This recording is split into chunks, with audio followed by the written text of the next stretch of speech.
अधिकतर लोगों को ये भी नहीं पता कि अर्नब गोस्वामी को किस बात के लिए जेल में डाला गया है। तो 2018 में एक शख्स थे जिन्होंने आत्महत्या की थी और ऐसा उन्होंने जो अपना सुसाइड नोट है उसमें लिखा था कि कुछ लोगों का नाम लिखा था और ये कहा था कि अर्नब जी ने मेरे पैसे वक्त पे नहीं दिए तो मैं आत्महत्या कर रहा हूँ। अब उनकी टीम का ये कहना है कि उन्होंने वो पैसे दिए थे। ये तो कोर्ट डिसाइड कर सकता है कि किसी के वक्त पे पैसे ना देने से क्या कोई आत्महत्या कर सकता है। अगर करता है तो ये सही है, अबैटमेंट ऑफ सुसाइड है या नहीं है, किसी कारणवश अगर किसी के पास पैसे हैं या नहीं है, देरी हो जाती है तो क्या वो एक इतना बड़ा जुर्म है कि जिसके लिए ट्रायल हो। ये सब जानते हैं कि ये किस बात की उनको सजा मिल रही है। आज उनको जेल में ले जाया गया और उन्होंने खुद कहा है कि उन्हें टॉर्चर किया जा रहा है।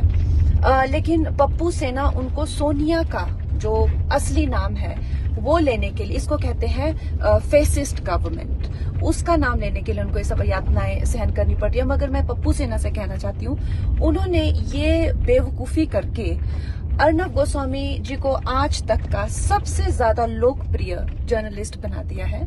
और वो जानते नहीं है कि वो उनको जितनी टॉर्चर करेंगे, जितनी यातनाएं देंगे, ही विल बी स्ट्रॉन्गर और उनकी जो लोकप्रियता है वो बढ़ती ही जाएगी। और इतिहास पप्पू सेना को इसी नाम से याद रखेगा कि उन्होंने जो कॉन्स्टिट्यूशन का 4th पिलर है उसके साथ में कैसी ज्यादती की थी और इतिहास अर्नब गोस्वामी को एक हीरो की तरह याद रखेगा। जय हिंद। मेरी एक फिल्म आई थी मेंटल है क्या, उसकी प्रेस कॉन्फ्रेंस में मैंने एक जर्नलिस्ट को कॉन्फ्रंट किया कि तुमने रानी लक्ष्मीबाई के बारे में बहुत गलत लिखा।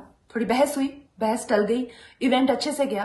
लेकिन 4-5 घंटों में बहुत सारे लोग इकट्ठे होते हैं, खुद को जर्नलिस्ट बताते हैं, कोई हजारों की तादाद में गिल्ड बनाते हैं जिसको कोई गवर्नमेंट रिकग्नाइजेशन नहीं है, और ये अनाउंस होता है कि कंगना की फिल्म को बैन कर दिया जाए। अब इसके पीछे रीजन ये है क्योंकि उससे पहले मेरी फिल्म बहुत बड़ी हिट हो गई थी, जबकि मेरे को सब प्रोडक्शन हाउस ने सबने बैन किया, मगर फिर भी खुद मैंने डायरेक्ट की तो इनको डर हो गया कि अब इसकी राष्ट्रवादी आवाज ज्यादा स्ट्रांग नहीं होनी चाहिए, बहुत दूर तक नहीं जानी चाहिए।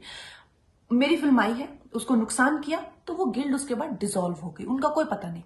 अर्नब गोस्वामी कितने दिनों से अब जेल में है, कोई जर्नलिस्ट गिल्ड नहीं बनी, किसी ने कुछ नहीं कहा। हाई कोर्ट खुद कह रहा है कि ये गलत है, लेकिन कोई कुछ नहीं कह रहा। देख रहे हैं आप कितनी कम राष्ट्रवादी आवाजें हैं इस देश में और लॉबी कितनी स्ट्रांग है। मैं आपको अमेरिका का एग्जांपल देती हूँ। ट्रंप में कितनी भी बुराइयां हो, मगर ये बात सच है, वो चाइनीज वायरस को चाइनीज वायरस कहता है। रेडिकल इस्लामिक टेररिज्म को ये नहीं कहता कि टेररिज्म का कोई रिलीजन नहीं होता है। आज अगर ट्रंप सत्ता में नहीं है तो सबसे ज्यादा फायदा होगा चाइना को और वो देश जो टेररिज्म फैलाते हैं। तो आप देखिए, विदेशी शक्तियों ने उनका वोटिंग सिस्टम ही हाईजैक कर लिया है पूरी तरह से, जैसा कभी हुआ ही नहीं आज तक इतिहास में। ये शक्तियां इसी तरह से भारत को भी पूरी तरह से कंट्रोल कर रही हैं। हमारे यहाँ पे कुछ अच्छे लोग हैं जिसके करके अभी हमारे यहाँ पे फिर भी हम उनके साथ संघर्ष कर रहे हैं, लेकिन आपका जागना बहुत जरूरी है। सोचिए, जब भी कुछ खरीदते हैं सोचिए कि ये राष्ट्रवाद में हेल्प करेगा या नहीं। जब भी आप कुछ देखते हैं, किसी जर्नलिस्ट को देखते हैं, कोई बुक पढ़ते हैं, आप ये सोचिए कि इन लोगों की आइडियोलॉजी क्या है, ये लोगों की इंटेंशन क्या है।